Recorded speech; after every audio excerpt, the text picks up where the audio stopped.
Olá, eu sou Lisli Moreira. E eu sou a Camila Mendes. E essa é mais uma edição do podcast do Caderno 2. Aviso de disclaimer: esse podcast contém spoilers da série Bridgertons e também assuntos sensíveis, como abuso sexual.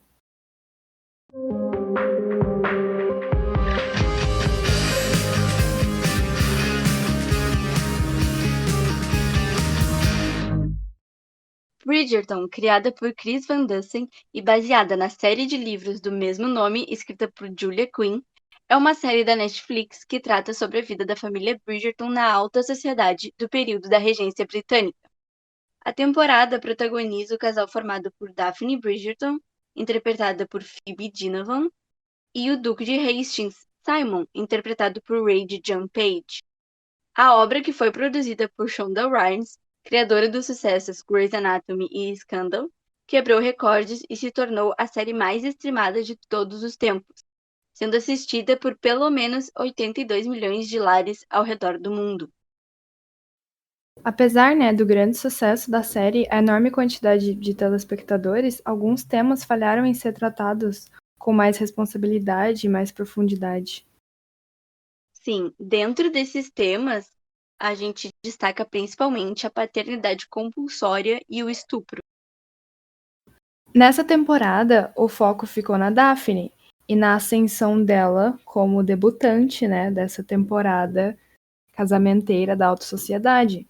E a faísca de tensão no desenvolvimento da relação entre a Daphne e o Simon é o clichê da falta de comunicação, porque sem conversarem um com o outro, eles nunca sabem o que o outro parceiro pode estar sentindo, né? E aí o conflito de interesses vem do diferencial de valores familiares que eles têm. E a dinâmica deles começa de um jeito bonitinho, porque eles não contam um pro outro que se gostam, mas aí isso vai se acumulando e vai tomando proporções gigantescas, porque fica muito ambíguo o motivo da raiva de o que um omitiu, o que um mentiu. Então, por exemplo, o Simon nunca se expressa após o abuso que ele sofre no episódio 6. A gente nunca sabe como ele se sentiu depois daquilo. Todo esse problema que os personagens passam foi uma questão que serviu para ilustrar a falta de educação sexual na vida de Daphne, de, claro, muitas outras mulheres daquela época. Que corrobora, para que pareça com que Daphne foi afetada, que ela foi uma vítima da situação, porque ela não sabia de nada. Sim, é porque a família da Daphne, os Bridgerton, é uma família muito grande que acompanha 7 irmãos e irmãs. E isso contribuiu para o sonho dela de ser uma mãe de família, de ter o mesmo final feliz que os pais dela tiveram. Mas só que em contrapartida, o Simon, ele vinha de um passado completamente diferente, né? A mãe dele morreu dando à luz a ele, e o pai dele sempre o renegou porque ele tinha problemas de gagueira e não era digno de ser o herdeiro do Duque de Hastings. Então, tanto que isso explica porque que o Simon tinha uma resistência tão grande a ser pai, e ele fez uma promessa de nunca dar ao pai dele um sucessor para a linhagem da família. E isso é mostrado pra gente mais pra frente da série, né? A Daphne e o Simon, a princípio, se casam por uma razão bem objetiva. Eles trocam um beijo como jovens solteiros, e isso seria um grande escândalo se a sociedade descobrisse. Então eles decidem se casar para salvar a honra, a inocência da Daphne. Só que não tem como negar que a química que eles acabam criando na relação deles logo se transformou num amor, numa afeição, sabe? Numa paixão. A série é bem romântica, e é concentrado nos dois como um enemies to lovers, mas o problema começou porque o Simon disse que não podia ter filhos. E ele se sentia extremamente culpado por arruinar os sonhos que ele sabia que a Daphne tinha de ser uma mãe. Mas mesmo assim, eles prosseguiram com a ideia do casamento, né? Sim, o casamento no fim foi uma decisão de última hora, um plano B para conseguir solucionar os problemas dele. E a Daphne, quando ele avisa que ele tinha, que ele não poderia ter filhos, ela interpretou isso como uma incapacidade biológica de produzir herdeiros. E daí, mesmo assim, eles seguiram com o plano de casamento, porque no momento era muito mais urgente salvar o nome dela do que realmente planejar o futuro deles e ela se preocupar com os sonhos dela. Até porque, cara, a Daphne, ela era a filha modelo dos Bridgertons, né? Ela tinha todo um cuidado pra honrar o nome da família e ser a filha perfeita. Inclusive, que quando eles se casaram, eles se adaptaram à vida de casados tão bem e tão fácil que parecia que ia ficar tudo bem, que não tinha problema eles não terem filhos. Parecia que não tinha uma pressão social forçando os dois. Ah, quando vocês vão produzir herdeiros? Não tinha isso. Então tava aparentemente tudo bem depois que eles se casaram. Sim, a gente vê bem aquela fase de lua de mel incrível que acontece. Inclusive, a Daphne casa sem saber o que queria acontecer na noite de núpcias, né? A menina ela tem uma noção muito básica sobre sexo, ela é muito ignorante no assunto, ela não recebeu uma educação apropriada e ela acaba descobrindo tudo muito tarde, né? Ela entende como as coisas funcionam na hora H, ela entende na prática. E daí aqui levanta o primeiro questionamento sobre estupro, né? Que é na própria lua de mel. Como que pode uma pessoa consentir algo que ela nem sabe o que que é? Pode ser visto dessa maneira. Porque fica claro na série que além da Daphne não fazer ideia do que acontecia, de como que as pessoas se reproduziam, o Simon já tinha uma experiência no assunto. Ele já tinha se relacionado com outras mulheres. E daí acaba se tornando uma situação como se fosse assim, ela vai jogar um jogo que ela não sabe nem que jogo que ela tá jogando, enquanto o outro praticamente já ganhou, sabe? Ela fica numa situação de vulnerabilidade. Era de uma extrema falta de comunicação, né, em todos os sentidos. Ela não conhecia nada da vida adulta. Ele, na hora de se expressar, falando que não poderia ter filhos, não explicou o que isso significava. Fica implícito se ele enganou ela, se ela que ficou confusa, né? Teve também a questão que, desde que ela perdeu a virgindade, o Simon praticava o coito interrompido, e ela, exatamente porque ela não teve essa instrução, né? Ela não sabia o que esse hábito estranho dele tinha a ver, ou como isso fazia um paralelo com a gravidez e a falta de gravidez. E só mais tarde ela vai descobrir que era um método contraceptivo, e aí ela se sente enganada. E aí ela levanta que existe uma grande diferença entre não poder e não querer ter filhos. Sim, essa falta de comunicação, na verdade, foi um problema que foi causado por uma combinação de erros, né? Tanto o primeiro erro da família dela em não instruí-la, o erro o Duque nem não se comunicaram, ele não sabia que ela não sabia o que estava acontecendo, ela não pergunta para ele. E daí, como a Liz falou, né, ele não deixa clara a diferença entre poder e querer, entre uma escolha e um fato. Ela também não questiona isso, né, as motivações ou o porquê. E isso combinado com a ignorância dela, de não saber quais eram os fatores responsáveis por gerar os filhos, acaba criando essa situação em que um acha que Ela ficou coagida, né? isso, e acaba criando essa situação que um acha que foi enganado pelo outro, sabe? Mas o ponto é que a Daphne, ela tinha concordado em ter um casamento sem filhos. Ela retoma essa vontade dela com grande determinação quando ela descobre que ele tem a capacidade para tal. Aí ela decide que ela quer sim, e que o que ela tinha concordado antes já não vale mais, e que a todo custo ela vai fazer do Simon um projeto pessoal dela, e ela vai ensinar ele por que é importante ter uma família, porque só vai ser validada a relação dos dois quando eles forem uma família feliz. E assim, também tem um outro modo de ver isso, que é, na verdade, ela nunca aceitou uma escolha dele de não ter filhos. Ela aceitou a, entre aspas, deficiência dele, incapacidade dele. Ela não aceita a opinião dele. Ela aceitou porque era um fato. No momento que ela descobre que ela podia reverter essa situação, ela acaba insistindo, né, para ele reconsiderar. E nos últimos momentos, assim, da série acaba. A conclusão é que, na verdade, eles decidem que se eles fizerem uma família juntos, não tem problema e tá tudo certo. Desde que eles façam juntos, vai dar tudo bem, vai ser ótimo, né? Porque ela nunca questiona as ambições dela, ela nunca questiona por que ela precisa desesperadamente de ter uma família, ela nunca questiona.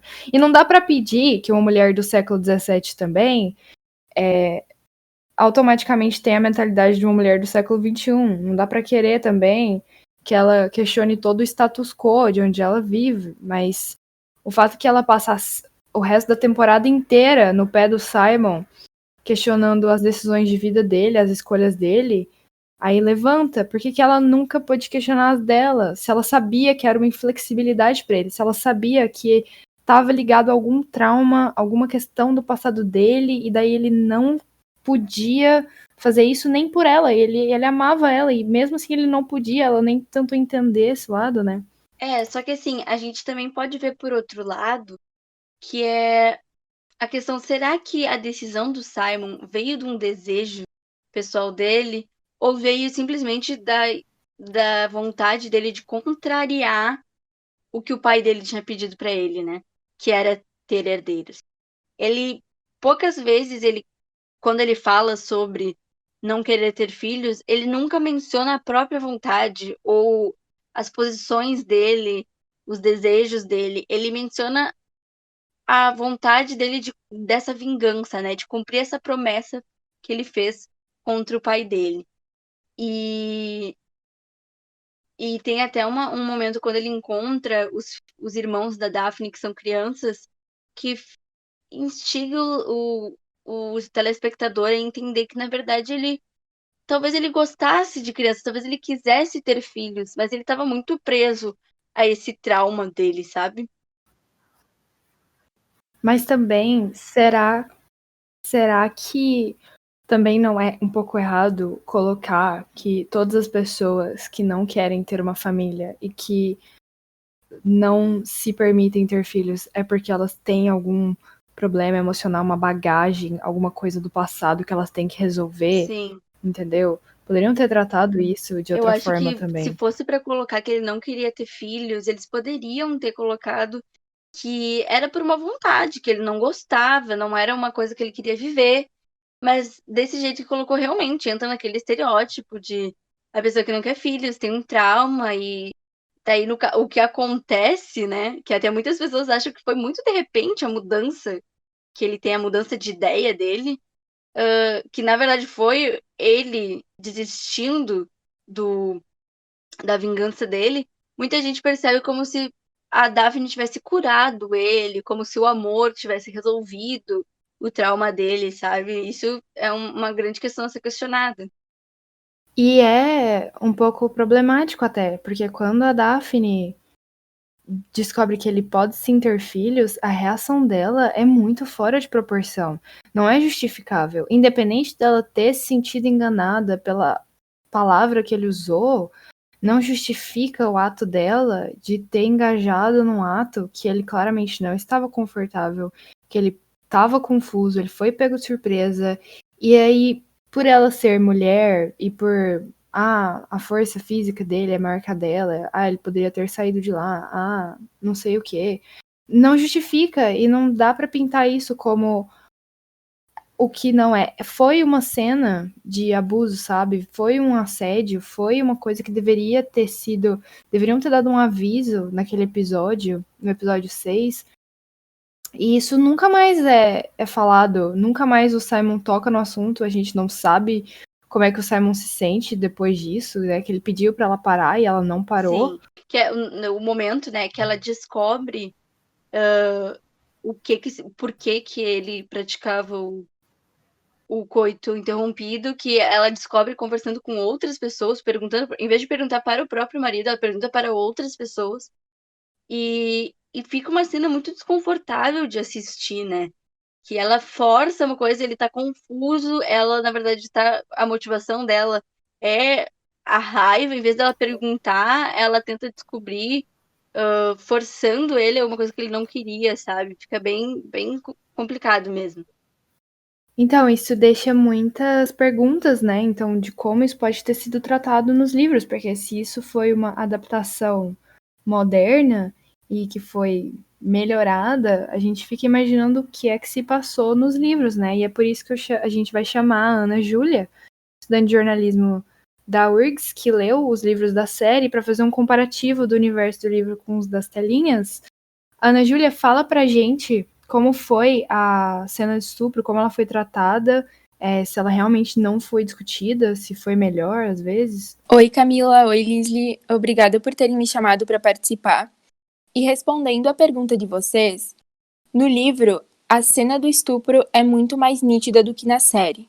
Isso, primeiro, porque o Simon, ele tá bêbado e dormindo, então ele tá aí numa posição de vulnerabilidade, né? E também o trecho que antecipa o ato vai deixar muito explícita a violência. E esse trecho é o seguinte, tá? Ele se refere a Daphne. Percebeu que o tinha sob seu controle. Ele dormia e talvez estivesse bêbado. Ela poderia fazer o que quisesse, poderia ter o que quisesse. E isso deixa claro o que vem a seguir, assim, deixa muito claro, sabe? E, enfim, depois que essa cena acontece, o Simon, ele fica mal, ele vai sair de casa, não quer saber dela por um tempo, e vai dizer que tem negócios para resolver e vai ficar longe por um período. Então, a Daphne fica sozinha em casa e pensa na atitude dela. Ela até chega a se perguntar se ela errou, se ela se aproveitou dele, mas ela não chega a nenhuma conclusão de que ela estava errada, sabe? Que ela tomou uma atitude errada. E uma questão que eu acho importante para ser criticada é o fato da Daphne se colocar na posição de vítima. Como se o fato do Simon não querer ter filhos não pudesse ser uma escolha dele, sabe? Como se as vontades dela devessem ser priorizadas acima de tudo, como se ela fosse a injustiçada da história. E claro que pela perspectiva da Daphne, dá pra ver que ela se sentiu enganada quando ela descobriu a verdade. Porque a atitude do Simon de mentir pra Daphne, omitir os reais motivos de ele não poder ou não querer ser pai, fez com que ela se sentisse traída por ele. Mas também tem toda uma contextualização do porquê dele ter feito isso. E um dos motivos é a vergonha de contar pra ela tudo que ele passou com o pai. Mas uma questão assim que eu acho importante de frisar é que antes do casamento acontecer, ele falou para ela que não podia ter filhos. Ela tinha a opção de dizer não, de não casar com ele, mas ela aceitou essa condição de não vivenciar a maternidade dentro do casamento. Então o problema em si foi a forma violenta e abusiva que ela reagiu a essa omissão, a essa mentira. E eu acho que ela devia ter reagido de outra maneira, sabe? O que faltou entre eles foi exatamente diálogo. E sobre o estupro em si, não foi em momento nenhum problematizado no livro e na série também não, né? E na verdade foi tratado com muita naturalidade, até sob algumas interpretações romantizado, porque depois de passado um tempo, o Simon ele começa a sentir saudade da Daphne, ele vai começar a pensar que a culpa não é dela, ele até vai dizer no livro que é o seguinte trecho, tá? Não deveria ter encorajado o que sabia que não poderia interromper.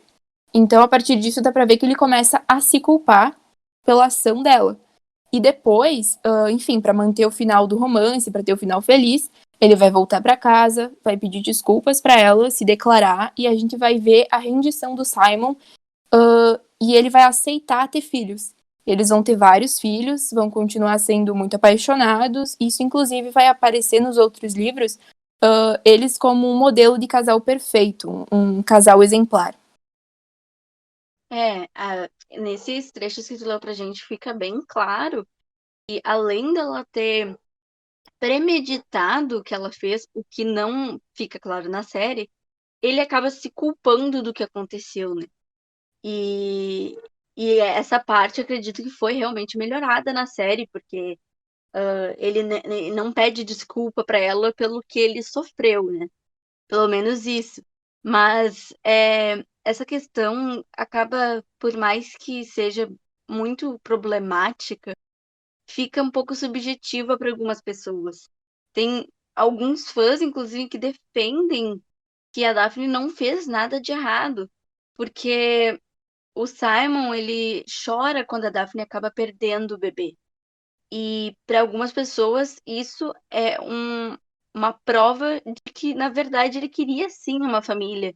Então, ela ter obrigado ele a, no caso, né, não praticar o método contraceptivo, foi, na verdade, um acerto dela, né? Isso é uma coisa que acaba sendo discutida na internet, essas posições, pessoas têm interpretações diferentes, né? Fica muito mal colocado isso, porque demonstra que, pelo tempo que faz que os livros foram lançados, eles tiveram a oportunidade de trabalhar isso de uma maneira bem melhor e não trabalharam. E quando o Simon ele acaba acatando, né, a vontade da Daphne, tanto no livro quanto na série, não fica bom também. No livro, pelo menos, parece que ele toma uma posição mais distante, ele aceita as decisões da Daphne, né? Mas ele se mantém como pai meio ausente, ele só tá fazendo aquilo porque é o que a Daphne quer, mas ele se distancia. Já na série já é outra coisa, ele se compromete totalmente, ele muda de ideia 100%, ele quer ser pai ali, e aí fica muito mais romantizado na série. E, Ana Júlia, você tinha expectativa de como eles iam melhorar isso? Você achou que ia ser melhor na série? Você achou que ficou melhor? Eu tinha expectativas de que ia ser diferente. Eu senti que teve uma tentativa de suavizar a cena na série, sabe? Porque ali ele tava sóbrio, ao contrário do livro. Mas assim mesmo, continua sendo um ato de abuso por parte da Daphne. Ela poderia ter reagido de uma forma diferente, não partido para esse lado. Ela poderia ter conversado com ele, eles poderiam ter discutido essa questão. Tomado atitudes de pessoas adultas, né? E eu me decepcionei bastante com a série nesse aspecto. Eu acredito que da mesma forma que eles mudaram alguns detalhes do livro, como características dos personagens, inclusive trouxeram personagens que não tinham no livro, cenas novas também, ou eles poderiam ter tirado essa cena e dado um desfecho diferente para a temporada, ou problematizado a atitude da Daphne, porque foi muito romantizada. E independentemente dos motivos do Simon não querer ser pai, se ele mentiu ou não mentiu para ela não poderia ter feito isso. E o fato da série ter suavizado a cena não tira a gravidade do que aconteceu. Porque, enfim, estupro é uma coisa muito séria e não pode ser normalizada de forma nenhuma, né?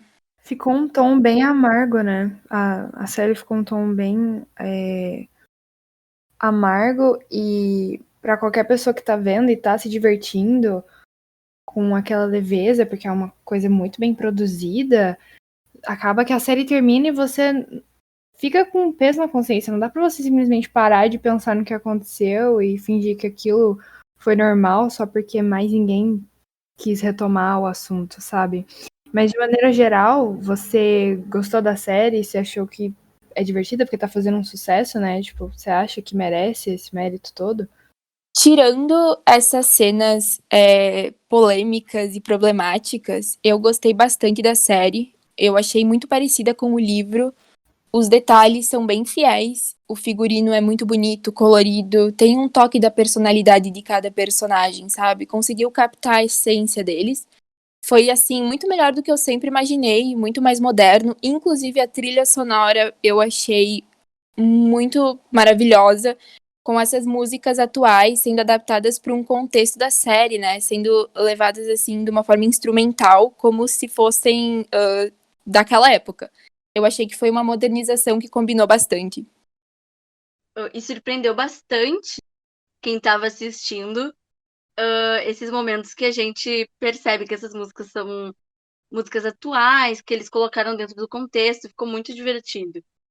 Outra coisa que surpreendeu bastante quem viu a série pela primeira vez, conhecendo a história, é a revelação, né, da Lady Whistledown, que foi muito rápida. Foi assim, meio de repente. Acontece a mesma coisa nos livros, Ana? Não, e isso me deixou muito surpresa na série, porque a Lady Whistledown, ela é revelada só no terceiro ou quarto livro.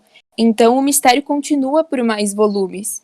E eu até entendo que tenha sido uma estratégia essa revelação na primeira temporada para prender o público, né, para a próxima. E também porque teria sido muito fácil descobrir quem era a Lady Whistledown, mesmo que a série não tivesse contado. Porque geralmente essas informações sempre vazam, né? Qualquer um pode pesquisar, então foi uma adaptação de marketing que eles tiveram que fazer. Só que aí, às vezes, para alguns, né, ficou bem rápido, não deu tempo de plantar as pistas direito. Soa um pouco como uma surpresa. Acabando o episódio, de repente aparece, sem suspense, sem nada, simplesmente gratuito, assim, sabe? Até porque nos livros, a revelação de quem é a Lady Whistledown tem toda uma contextualização, todo um charme especial, sabe? Eu não quero dar spoilers, mas meio que dizendo que tem um livro meio que específico para isso. Então, essa coisa meio repentina foi até um susto, sabe, no final do episódio. Resta pra gente ver como é que eles vão adaptar. Exatamente, eu tô lá na ansiosa frente, né? pra ver como que vai funcionar essa adaptação. Das outras mudanças da adaptação, o que você achou do elenco? O elenco, eu achei que foi uma surpresa muito positiva. Primeiro que os atores conseguiram captar muito bem a essência dos personagens e teve a mudança, né, de trazer um elenco mais representativo. E eu achei isso fundamental. E no livro, todos os personagens são descritos como brancos. E na série, então, teve um elenco com atores com uma representatividade étnica bem diversa. E eu achei essa uma modificação mais do que necessária, porque eu acredito que já está na hora das séries começarem a trazer mais representatividade e pluralidade nos personagens e no elenco, né? Não só séries, mas filmes, os próprios livros mesmo. Foi um dos pontos bem surpreendentes da série, né? Porque é uma série que se passa na Inglaterra num período em que, obviamente, não seria aceitado negros numa posição muito alta da sociedade. E a gente vê que a rainha na série, ela é uma mulher negra. E até certo momento isso soa como se fosse uma utopia, um universo onde não existe heranças, de preconceitos. Essas coisas não existem, sabe? Não é nenhuma questão discutida, é simplesmente natural. E até que num momento é explicado como isso acontece, o porquê isso acontece, e ficou meio vago, né? Essa explicação ficou meio superficial, porque, igual você falou, quando eles colocaram que introduziriam uma diversidade étnica numa série independente do período que elas passavam, a recepção do público foi muito boa.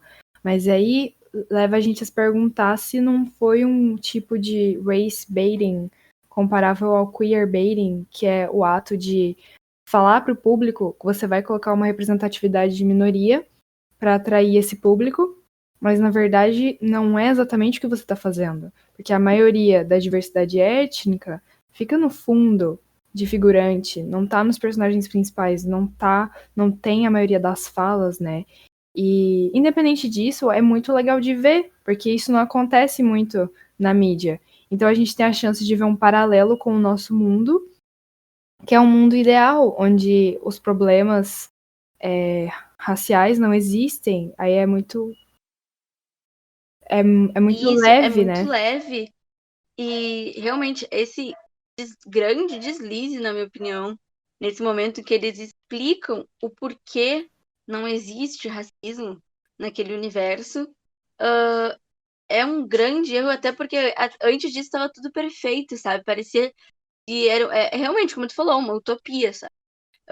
É explicado que o racismo foi magicamente curado naquele universo porque o rei se apaixona por uma mulher negra, que acaba se tornando rainha, né? E acaba Na narrativa de que o amor cura tudo, isso, né? e acaba ficando até chega a ser engraçado, assim, no momento que eles explicam. É um discurso de tu vê como o amor salva as pessoas, porque nós negros só somos aceitados hoje porque o rei se apaixonou. E daí fica uma coisa meio cômica até, sabe? Então, assim, até nesse grande ponto positivo, que foi a representatividade, tiveram alguns deslizes na hora de adaptar, sabe? Sim, e eu achei que eles deixaram a desejar, que nem vocês falaram nesse ponto, porque até certo momento estava sendo tratado como uma coisa muito natural.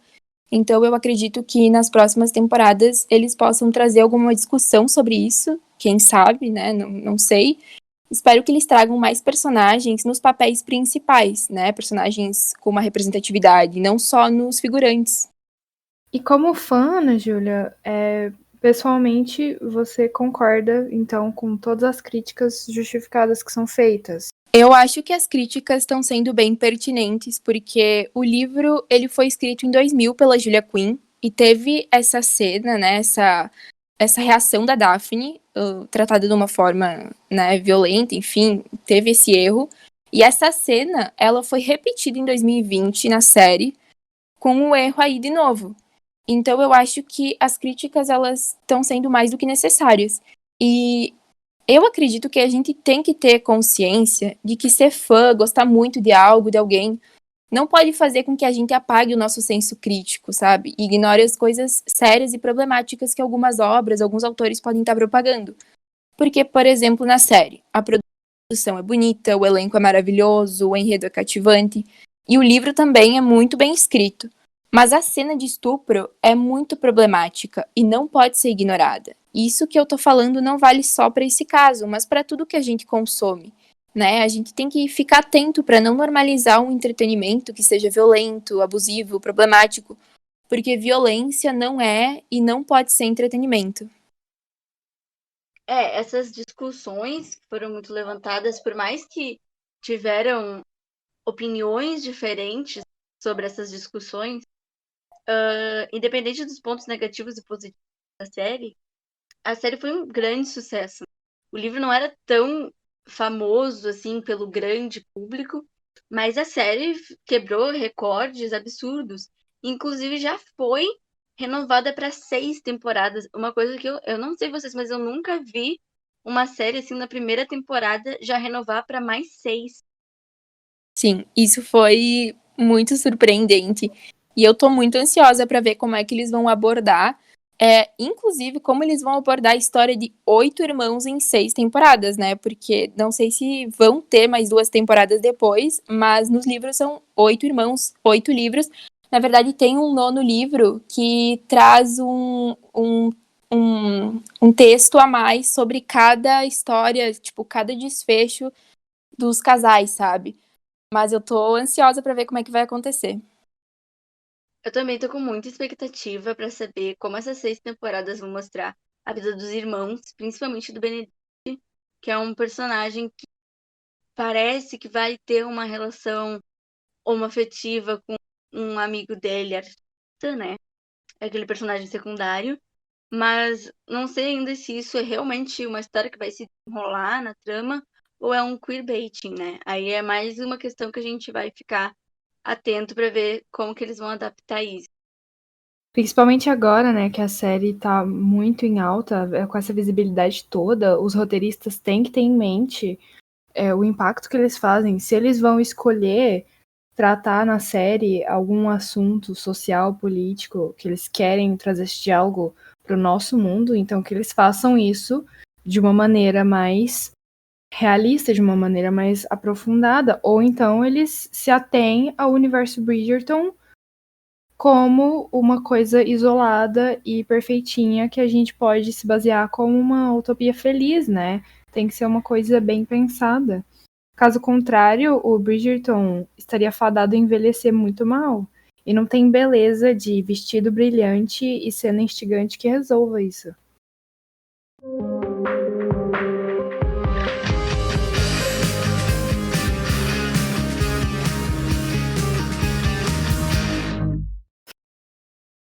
E esse foi o episódio de hoje do Caderno 2. Nos siga nas redes sociais. Estamos ativos no Facebook, Instagram e Twitter. Leia nossos textos disponíveis no Medium. A edição desse podcast foi feita por Ana Vitória Bagatini. E ele foi roteirizado por Elisne Moreira, Camila Mendes e participação especial de Ana Júlia Zanotto. A trilha sonora original é por Arthur Lache e Adriano Quadros.